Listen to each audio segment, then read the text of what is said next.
Hi, namaste sabhi ko. Welcome to my channel. If you are new to this channel, every Saturday I make this kind of video where I post whatever the trades I take from Monday to Friday. I discuss all those things in today's video. So video ध्यान से देखना. यहाँ पर हम किस तरीके का performance मेरा रहा PNL मैं शो करूँगा एंड उसके बाद आने वाले वीक में क्या हो सकता है वो थोड़ा डिस्कस कर लेंगे.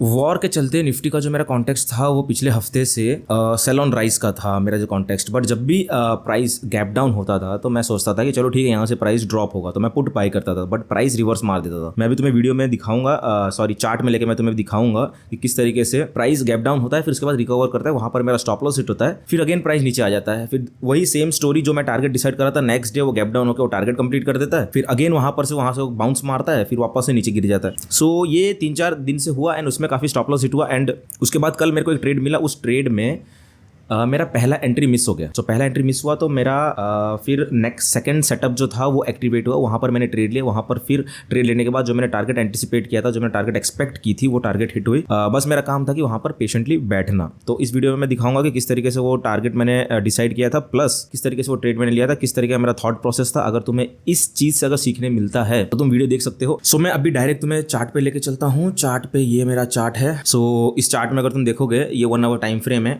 ये एक ABCD हार्मोनिक पैटर्न एक्टिवेट हुआ था कल. यहाँ से प्राइस ने एक रिसेंट स्विंग हाई है, यहाँ से प्राइस ड्रॉप किया. ड्रॉप करने के बाद इतना वो रिट्रेस हुआ. रिट्रेस के बाद अगर तुम देखोगे तो ये एग्जैक्ट 0.52 से पलटा है एंड इसने इस रेंज को तोड़ा है. इसके अगर इस बी को अगर तोड़ता है तो उसका प्रोजेक्शन लेवल जो है वो नेक्स्ट वो आता है ये डी पॉइंट. तो यहाँ पर कहीं पर मेरा टारगेट एक्सपेक्टेड था, तो यहाँ पर जैसे ही टच हुआ मैं निकल गया. मैंने ट्रेड यहाँ कहीं लिया था तो मेरे को प्रीमियम में 115 पॉइंट जैसा मिल गया एंड जो मेरा पिछले वीक का जो भी लॉस वगैरह था सब कुछ वो रिकवर हो गया. सो मैं तुम्हें दिखा देता हूँ एंट्री किस टाइप से मैंने सोच के किया था. एंड प्राइस अगर तुम देखोगे यहाँ पर वैल्यू एरिया नीचे साइड शिफ्ट हो रहा है. प्राइस यहाँ कहीं पे ओपन हुआ तो मैंने जो ट्रेड लिया था वो इस कैंडल पे लिया था. मुझे ट्रेड यहाँ पर देखोगे तो मैं एब्जॉर्प्शन, बायर्स एब्जॉर्प्शन, फिर यहाँ पर सेलर्स का एग्रेसिवनेस दिखा. तो यहाँ पर मेरे को ट्रेड लेना था एंड मेरा स्टॉप लॉस ये था. बट यहाँ पर ट्रेड मिस हो गया एंड मैंने वेट किया कि चलो प्राइस यहाँ पर कहीं पर आएगा तो मैं वापस से ट्रेड लूँगा. बट साला वो आया नहीं. फिर यहाँ पर उसने एक वापस एग्रेसिव सेलिंग दिखाई. मैं इसी कैंडल में घुस गया एंड इस कैंडल के हाई को मैंने स्टॉप रखा था स्टॉप लॉस की तरह. फिर प्राइस यहाँ पर देखोगे तो बहुत देर तक रहेगा, 2 घंटे तक.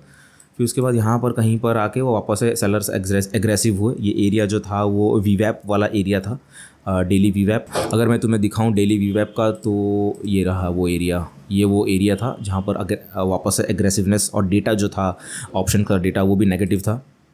फिर यहाँ से क्या आया तो वेट किया और जो टारगेट मेरा मैंने एंटिसिपेट किया था वो 23,250 का था जो रिवर्सल पॉइंट था. प्रॉफिट बुकिंग एरिया कह सकते हो या फिर रिवर्सल पॉइंट कह सकते हो ये एरिया. स्टेटमेंट की अगर मैं बात करूं तो ये 9 तारीख से लेके 13 तारीख तक का स्टेटमेंट है, मंडे से लेके फ्राइडे तक का.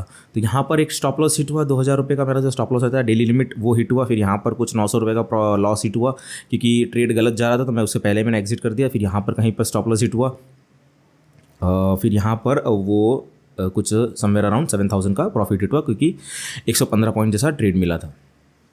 तो ओवरऑल वीक ये जो वीक है वो ग्रीन क्लोज हुआ है और आने वाले वीक में देख लेते क्या हो सकता है. सो प्राइस यहाँ पर है एकदम प्रॉफिट बुकिंग एरिया पर और ये गैप है. अगर इसको तुम डेली टाइम फ्रेम पे अगर देखोगे ये गैप है. सो ये इस गैप को फिल कर सकता है या फिर यहाँ से एक बाउंस आ सकता है. तो ये कॉन्फ्लुएंस एरिया है. पोटेंशियल रिवर्सल जोन भी यहाँ पर आ रहा है, गैप भी यहाँ पर आ रहा है. तो हाई चांसेस है कि यहाँ से अगर कोई रिवर्सल ट्रेड मिलता है तो यहाँ से अपने ट्रैवल करके ये वीवैप तक अपने जा सकते हैं, एंकर्ड वीवैप तक, ये वाले एरिया तक. ये जो धागे हैं डोरी इसको ज़्यादा ध्यान मत दो. बस यहाँ पर देखो कि यहाँ से प्राइस अगर एक डबल बॉटम बना रहा है यहाँ पे प्राइस, तो यहाँ पर कहीं पर अगर ये एरिया ब्रेक होता है तो एक बुलिश बायसनेस अपने स्टार्ट कर सकते हैं. बट तब तक के लिए सेल ऑन राइज रहेगा. अगर मार्केट प्रोफाइल के टर्म पॉइंट ऑफ व्यू से अगर मैं देखूँ तो सेल ऑन राइज ये मेरा वीकली टाइम फ्रेम है. वीकली टाइम फ्रेम पे अगर तुम देखोगे तो वैल्यू नीचे साइड शिफ्ट हो रहा है, मार्केट भी नीचे साइड एक्सटेंड हुआ है. एंड डेली टाइम फ्रेम अगर तुम देखोगे वैल्यू एरिया नीचे साइड शिफ्ट हुआ है, मार्केट नीचे साइड एक्सटेंड हुआ है. यहाँ पर एक सिंगल प्रिंट का गैप है. सो अगर ये गैप अगर फिल होता है कहीं ना कहीं मार्केट का जो मार्केट जनरेटेड इन्फॉर्मेशन जो होगी वो ये कहेगी कि यहाँ से प्राइस बेस बना के पलट सकता है. सो हाई चांसेस है कि प्राइस यहाँ पर इस हार्मोनिक ABCD पैटर्न से बना के यहाँ पर फिर पहला टारगेट हो सकता है ये गैप फिल करे. उसके बाद ये रिसेंट स्विंग है, फिर ये वापस से ये मंथली का एंकर्ड वीवैप, ये मार्च महीने का एंकर्ड वीवैप है. मार्च महीने यहाँ से स्टार्ट हुआ था. बस आज के लिए सिर्फ इतना ही. अगर कुछ नया सीखने मिला हो तो ठीक है भाई, नया सीख लिया, अब उसको अप्लाई भी कर लेना. और इस चैनल के साथ अगर जुड़ना चाहते हो तो जुड़ सकते हो, सब्सक्राइब कर सकते हो और इस चैनल को लेके जाना है भाई अलग लेवल पे. ठीक है, चलो.